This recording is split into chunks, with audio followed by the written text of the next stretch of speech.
இந்த சனிக்கிழமையன்று நடைபெறும் ஆயிர்குனிங் சட்டமன்ற இடைத்தேர்தலுக்கான வேட்புமனு தாக்கல் தினத்தில் ஒலிபெருக்கிகள் மற்றும் இசைக்கருவிகளை பயன்படுத்த தேர்தல் ஆணையம் தடை விதித்துள்ளது.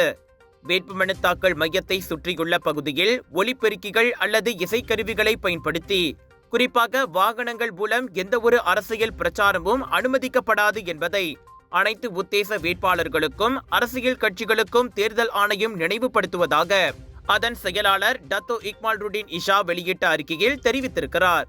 தேர்தல் ஆணையம் நிர்ணயித்துள்ள எல்லையில் இருந்து 50 மீட்டர் தொலைவில் ஆதரவாளர்கள் காத்திருக்கும் அல்லது குழுமியுள்ள இடங்களையும் இந்த தடை உட்படுத்தியிருக்கும் என அவர் கூறினார்.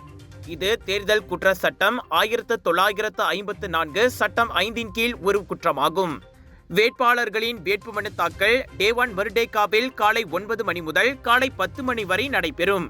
மேலும் வேட்பாளர்களை முன்மொழிபவர் மற்றும் அவரது ஆதரவாளர் வேட்புமனுக்களை சமர்ப்பிக்கலாம்.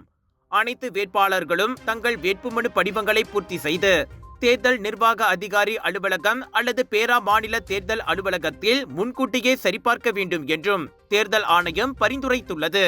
கெடா மக்களே, கலர்ஸ் ஆஃப் இந்தியாவின் பிரம்மாண்டத்தின் உச்சம் Kedah international Indian expo and viral food festival 9 to 13 April வரை வில்லேஜ் மால் சுங்கைப்பத்தானி கெடாவில் இதுவரை இல்லாத பிரம்மாண்ட ஷாப்பிங் திருவிழா மற்றும் 200க்கும் அதிகமான வெரைட்டிஸ் ஆஃப் ஃபுட், பானிபூரி, குனாஃபா, பஞ்சாபி ஸ்வீட்ஸ் என ரகமாய் உணவுகள், wedding collection, sari collection, kids wear, accessories என திரும்பிய பக்கமெல்லாம் 100க்கும் அதிகமான சேல்ஸ் பூத்துகள் 80% டிஸ்கவுண்ட்ஸோடு வில்லேஜ் மால் சுங்கைப்பத்தானி கெடாவில்